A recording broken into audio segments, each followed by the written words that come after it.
ꯑꯗꯨ ꯌꯥꯝꯅ ꯗꯥꯏꯂꯣꯒꯁꯨ ꯄꯤꯖꯔꯔꯣꯏ ꯃꯤꯅ ꯅꯨꯡ ꯊꯣꯝꯃꯛꯇꯥꯔꯦ ꯍꯩꯄꯥ ꯏꯁꯥ ꯁꯥꯔꯗꯅ ꯅꯁꯛꯇꯨꯒꯅ ꯑꯗꯣ ꯁꯨꯝ ꯑꯩꯅ ꯃꯇꯥꯡꯁꯤꯗ ꯍꯥꯏꯍꯧꯅꯤꯡꯗꯅ ꯁꯤꯈꯛ ꯍꯥꯏꯍꯧꯕꯅꯤ ꯅꯨꯄꯤꯁꯤꯡꯁꯦ ꯍꯦꯛ ꯌꯥꯍꯧꯔꯛꯄꯗꯒꯤ ꯆꯥꯛꯀꯧꯕ ꯅꯨꯃꯤꯠꯇꯤ ꯏꯁꯧꯒ ꯑꯝꯇ ꯂꯥꯡꯗꯦ ꯀꯃꯥꯏꯅ ꯇꯧꯔꯤꯅꯣ ꯈꯪꯗꯦ ꯑꯩ ꯉꯁꯤꯕꯨꯗꯤ ꯑꯩꯒꯤ ꯏꯃꯥ ꯕꯥꯕꯥꯅ ꯄꯨꯔꯛꯏꯅꯤ ꯑꯩ ꯀꯩꯝ ꯐꯥꯎꯗꯦ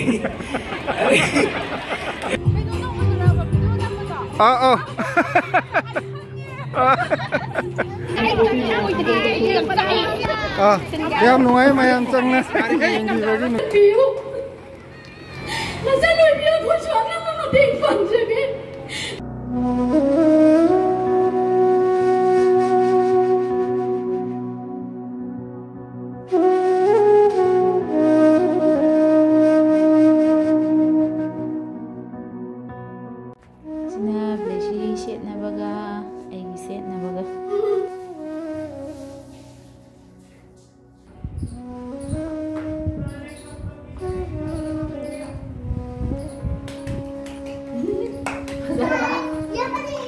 खंगेदवे नुपीजी खरा सीजन खोजन बो तौरदी मया हेता हिगलैजे नहांगै दि पाइदना द लैबने सिदैदा अदो ngasiदी खरा आइगी चाकोबै खुजी फुजाबगा लैबिजे ए हराउदनि गे नसना फुजाबा खुजी फुजाबा सोरसिनी मार्केट तगी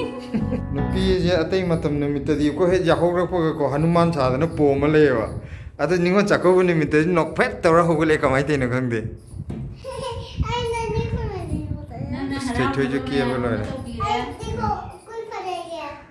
अखोई मपान लेरगजु दिल्ली लेबनीना युमदा यावबदी फंगद्रे युमदा यावदबगी याम नुंगाइतबबदी फावेको अखोई युमदा इचेजिंग करिजिंग कौबदो अखोई कैमते यावब ngamद्रबनीना थापना लेबनीना उपाय लेत्रे फजरे फजरे ने पुलिस दि संगद्रे आई याम तल्लब खोंग खतंग सांगद्रे ngasi अखोईगी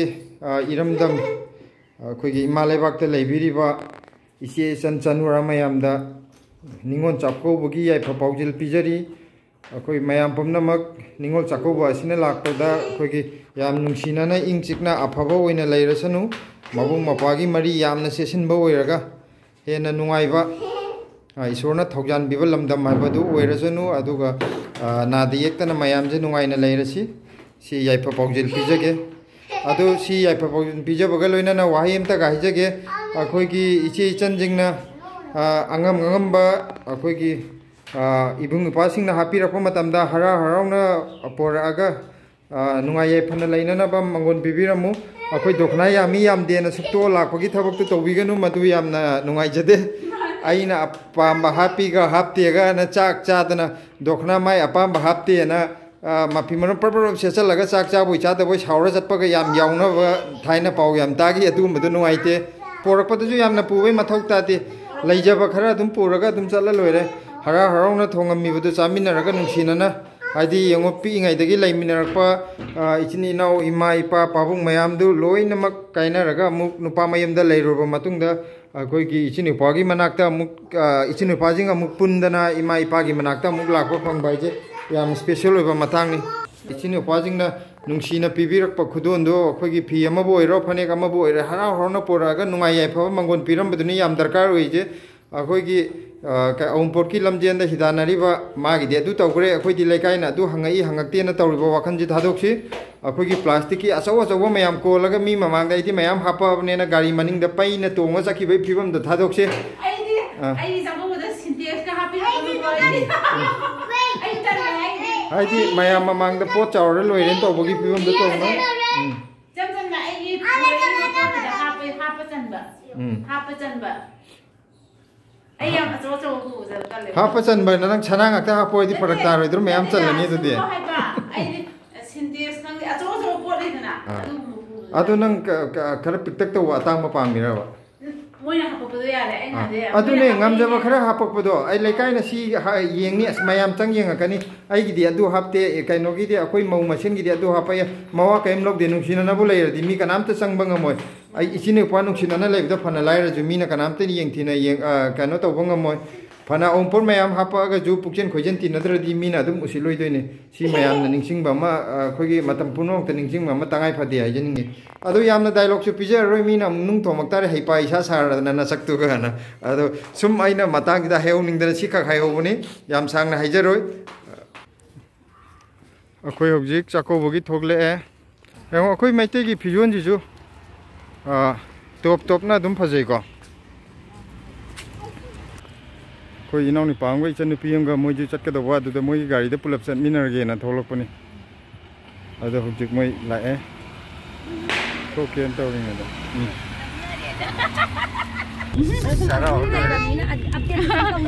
हाय तो रो अब अच्छी अम्बेडकर बावन जिदने अखोई की कनो तौदोइजे चाकोबगी जे अखोई हौजिक यौसले मनुंग चंगगे सिदा अखोई की इचन नाउ जों आंगांग जे थोगले से अखोई हौजिक यौरे आई इचन नुपी गा सिलागा जे यंगो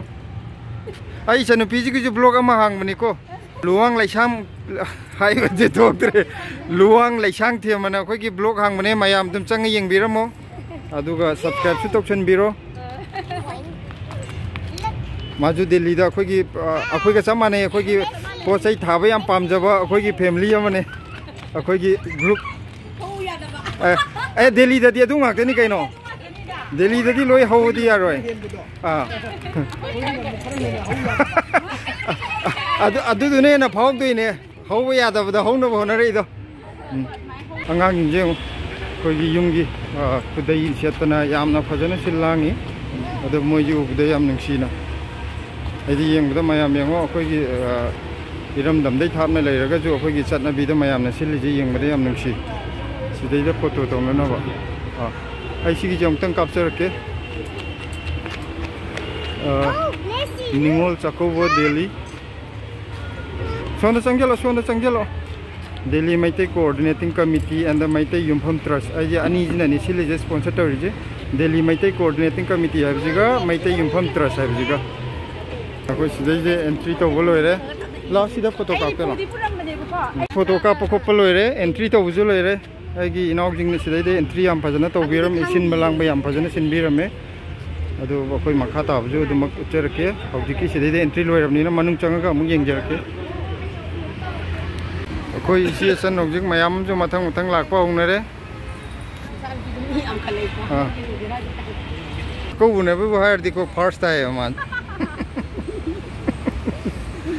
नुपी जिंगे हे जाहौरपदगी चाकोबु नुमिति इसौ गमता लांगदे कमाय तैना गांगदे अतई मतम ददी को तुम थोगा हाना याहौरपदो को इसौ लांगदक तौलेबा अदो चाकोबु नुमिसिदि ममनो हेता होगले यादे आई ngasi mai khara pum khanaba yahau khara thiengna hoga kya ni yadwa ai mai meyang yang kaungse angang yu blog te honge moi bema blog tang matiem yawu yaina kai chukai die akoi kaino gi ngaktane na koi yumlong gi mi ngaktane na sum matiem yawun ge tawni adu yam namaro ikai radi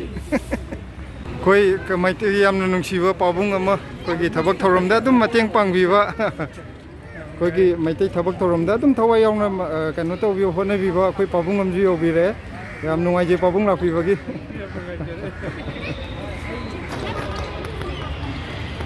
am phajana thongdare mayam je mayam changhonaga thongmani na ko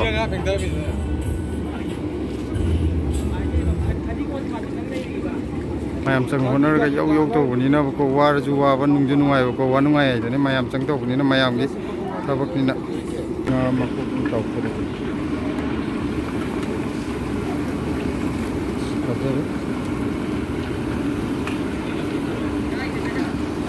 sagola wai thongdare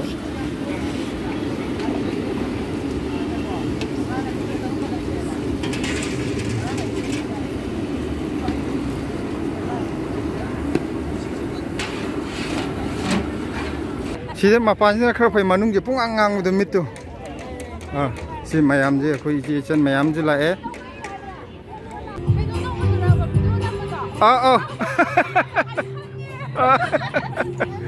Blessy नोंगना लैबदो पोचै थाबगे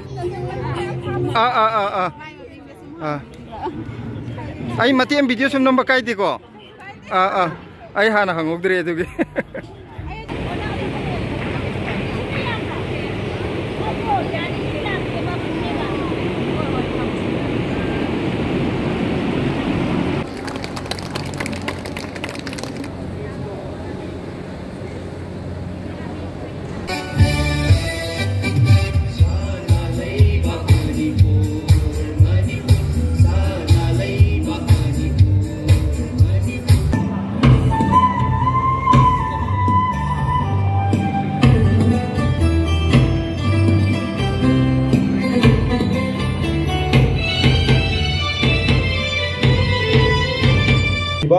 ꯃꯆꯜꯅꯤ ꯉꯁꯥꯏꯗꯩ ꯁꯨꯔꯤꯁꯦ ꯍꯥꯎꯒꯗꯧꯕ ꯁꯤꯡꯖꯨꯅꯤ ꯃꯆꯜꯁꯦ ꯌꯥꯝ ꯁꯨꯅ ꯐꯖꯅ ꯊꯣꯏꯗꯤꯡꯒꯁꯦ ꯇꯛꯈꯥꯏꯗꯅ ꯃꯈꯣꯏ ꯃꯌꯥꯝꯅ ꯀꯟꯅ ꯇꯧꯔꯤ ꯑꯩꯈꯣꯏ ꯆꯥꯛꯀꯧꯗꯕ ꯇꯧꯗꯕ ꯌꯥꯗꯦ ꯃꯔꯝꯗꯤ ꯃꯅꯤꯄꯨꯔ ꯊꯨꯒꯥꯏꯅꯕ ꯑꯗꯨꯒ ꯃꯅꯤꯄꯨꯔꯒꯤ ꯁꯦꯛꯇꯔꯦꯜ ꯑꯣꯏꯕ ꯐꯣꯔꯁꯦꯁꯅ ꯑꯩꯈꯣꯏ ꯃꯩꯇꯩ ꯈꯨꯟꯅꯥꯏ ꯑꯁꯤ ꯅꯝꯊꯅꯕꯒꯤꯗꯃꯛꯇ ꯁꯨꯝ ꯂꯩꯔꯒ ꯑꯩꯈꯣꯏꯅ ꯑꯩꯈꯣꯏꯒꯤ ꯀꯜꯆꯔ ꯀꯥꯎꯕ ꯌꯥꯔꯣꯏ ꯑꯦꯠ ꯑꯦꯅꯤ ꯀꯟꯗꯤꯁꯟꯗ ꯑꯩꯈꯣꯏꯒꯤ ꯂꯝꯗꯝ ꯑꯁꯤ ꯉꯥꯛꯀꯅꯤ ꯍꯥꯏꯕꯒꯤ ꯋꯥꯈꯜꯂꯣꯟꯗ ꯆꯥꯛꯀꯧꯕꯁꯦ ꯁꯤꯟꯖꯔꯛꯈꯤꯕꯅꯤ ꯍꯥꯏꯔꯤꯕ ꯋꯥꯐꯝꯁꯤꯡ ꯑꯁꯤꯒ ꯂꯣꯏꯅꯅ ꯃꯌꯥꯝ ꯄꯨꯝꯅꯃꯛꯄꯨ ꯑꯩꯈꯣꯏ ꯍꯥꯏꯔꯤꯕ ꯆꯥꯛꯀꯧꯕ ꯑꯁꯤꯒꯤ ꯅꯨꯡꯉꯥꯏꯕ ꯃꯣꯃꯦꯟ ꯑꯁꯤ ꯂꯩꯃꯤꯟꯅꯁꯤ ꯍꯥꯏꯗꯨꯅ ꯑꯩꯍꯥꯛꯅ ꯗꯦꯜꯂꯤ ꯃꯩꯇꯩ ꯀꯣꯑꯣꯔꯗꯤꯅꯦꯇꯤꯡ ꯀꯃꯤꯇꯤꯒꯤ ꯀꯟꯚꯦꯅꯔ ꯑꯣꯏꯅ ꯃꯌꯥꯝ ꯄꯨꯝꯅꯃꯛꯄꯨ ꯑꯃꯨꯛ ꯍꯟꯅ ꯈꯨꯔꯨꯝꯖꯔꯤ ꯊꯦꯡꯛ ꯌꯨ ꯁꯦ ꯃꯔꯝ ꯃꯣꯛꯄ ꯑꯉꯥꯡ ꯑꯃ ꯂꯩꯔꯦ ꯁꯤꯗ ꯀꯣ ꯀꯔꯤꯝ ꯈꯨꯝꯗꯦ ꯋꯥꯗꯤ ꯉꯥꯡꯗꯦ ꯌꯨꯝ ꯌꯧꯔꯒꯗꯤ ꯉꯥꯡꯗꯣꯏꯔꯕ ꯑꯩꯈꯣꯏꯒꯤ ꯃꯩꯇꯩ ꯄꯥꯡꯒꯜ ꯏꯆꯤꯟ ꯏꯅꯥꯎꯁꯤꯡꯒꯤ ꯃꯔꯛꯇꯒꯤ ꯏꯆꯠ ꯑꯃ ꯈꯔ ꯈꯣꯠꯆꯒꯦ ꯃꯥ ꯏꯀꯥꯏꯈ꯭ꯔꯦ ꯍꯧꯖꯤꯛ ꯇꯕꯁꯨꯝ ꯊꯦꯡꯒꯥꯏ ꯃꯅꯤꯒꯤ ꯅꯤꯅꯤ ꯄꯥꯟꯕ ꯌꯥꯏ ꯐꯔꯕ ꯅꯨꯃꯤꯠ ꯑꯁꯤꯗ ꯂꯦꯡꯕꯤꯔꯤꯕ ꯏꯀꯥꯏ ꯈꯨꯝꯅꯕꯤꯔꯤꯕ ꯅꯤꯡꯉꯣꯜ ꯈꯨꯗꯤꯡꯃꯛꯄꯨ ꯑꯩ ꯑꯍꯥꯟꯕꯃꯛꯇ ꯂꯣꯂꯨꯛꯇꯨꯅ ꯈꯨꯔꯨꯝꯖꯔꯤ ꯑꯩꯈꯣꯏ ꯑꯝꯇ ꯃꯁꯛ ꯈꯪꯅꯗꯦ ꯃꯁꯛꯁꯨ ꯍꯥꯟꯅ ꯁꯨꯡꯈꯪ ꯈꯪꯅꯔꯝꯗꯦ ꯍꯧꯖꯤꯛ ꯀꯔꯤꯒꯤꯅꯣ ꯈꯪꯅꯔꯤꯁꯦ ꯂꯥꯛꯄꯗꯒꯤ ꯀꯨꯀꯤꯁꯤꯡꯕꯨ ꯌꯥꯝ ꯊꯥꯒꯠꯂꯦ ꯀꯨꯀꯤꯁꯤꯡꯕꯨ ꯌꯥꯝ ꯊꯥꯒꯠꯆꯩ ꯍꯟꯅ ꯊꯥꯒꯠꯆꯩ DMCC 마이크이더기 이가이 군가고 저리 로이는 angasi기 토라 마시고 신비랑비리바 거기 volunteer saya tare aduga media ki sinau susu aham makta igai kungago 저리 akoigi igi pal hai batare masi nga na sakadabani hai basi akoi khangmina ba masang he ba ado akoigi di yum pan ba hai basi magi sagai magi salai yengnaraga panarame ba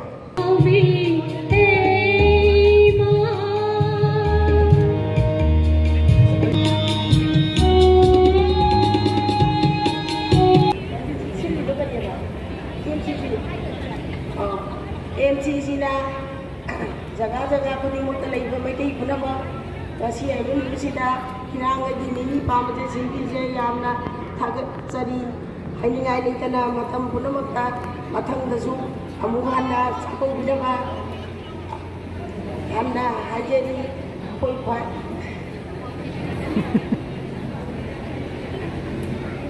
Silina uche san isu isa mayam se matung tharasu amuk hanna moinasu sapu bongam jaba punba ngambiwa pinabiona hairi aduna haisela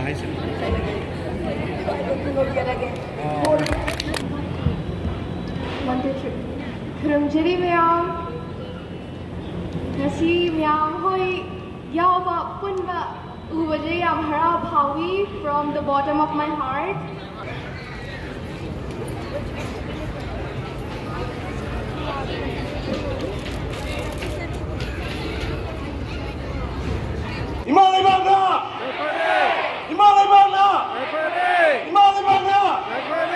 Aigi meng Olivia Thangnausam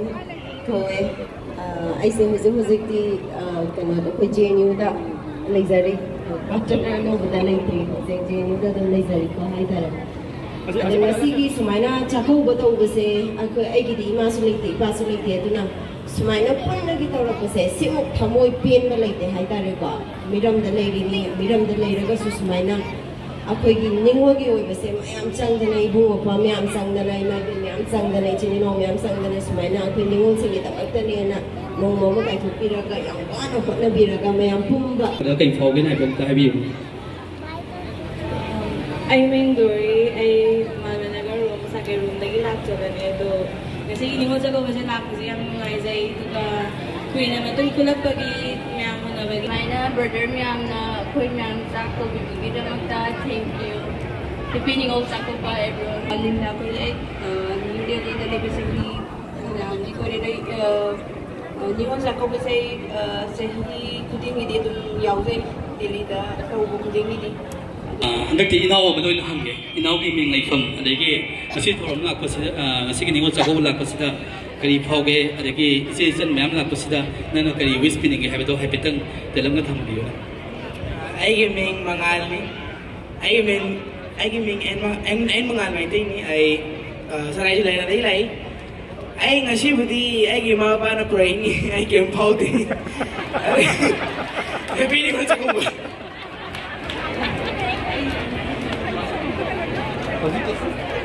Best answer that hai. I've been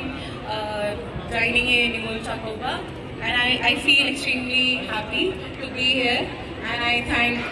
the team of DMCC, and thank you.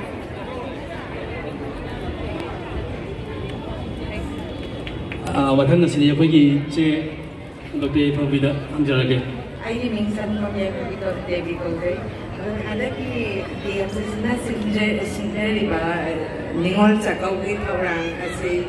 Kedal myamu kongala khurunjari ai giming Tanashri Rajkumari ai sinjamanga khunikai degini ai giming Priyarani Huidro ai thongju part 2 degini ai hojik master last year ne ai kasindagi ai giming ai mabe degini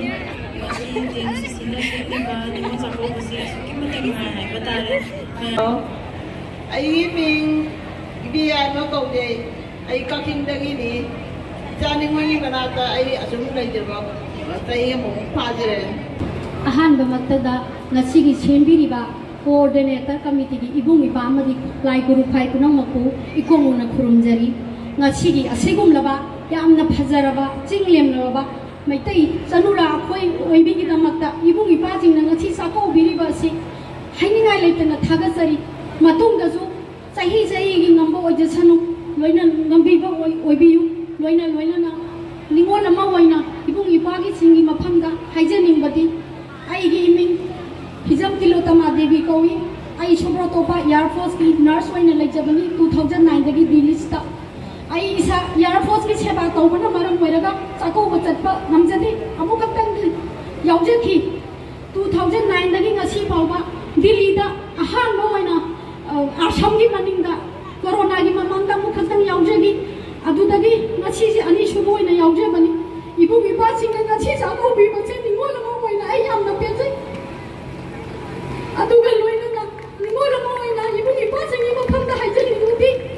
iranda manipur da mai hauri bache ibu bipa singa mutan kan biu nasalo biya phuswana ma dek fanjebe mai dai nan mut payade mai dai ka lauchi Najiaina,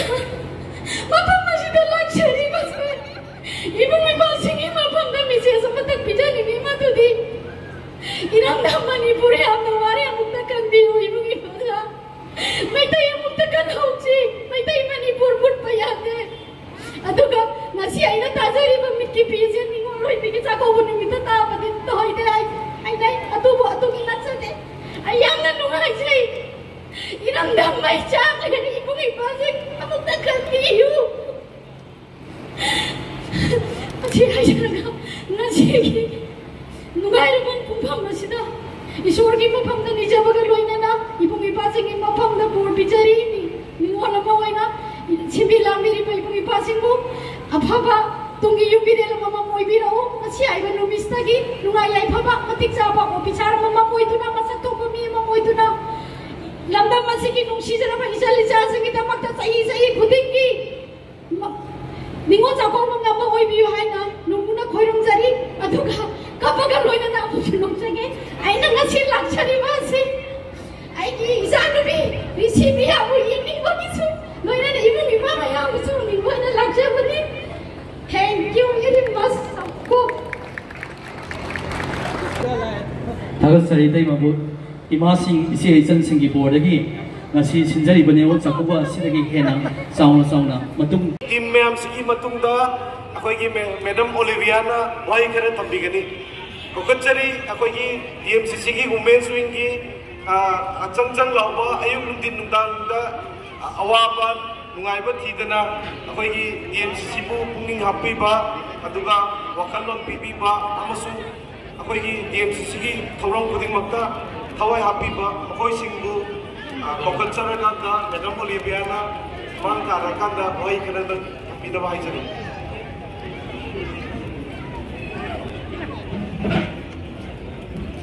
Sister Santalin bi yaran di kakat pino, mem kakat pino, please. Sila mo na.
Sidana objek moigi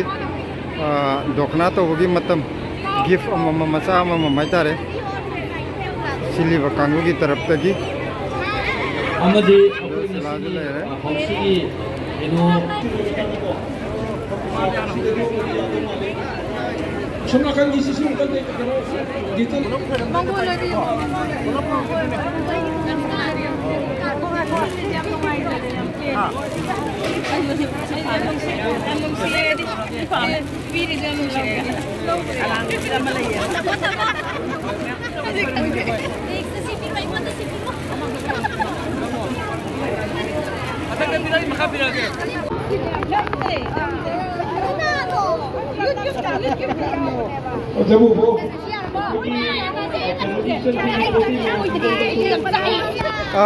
Yam nuai mayam changna hindi bagi nuksi bagi ada.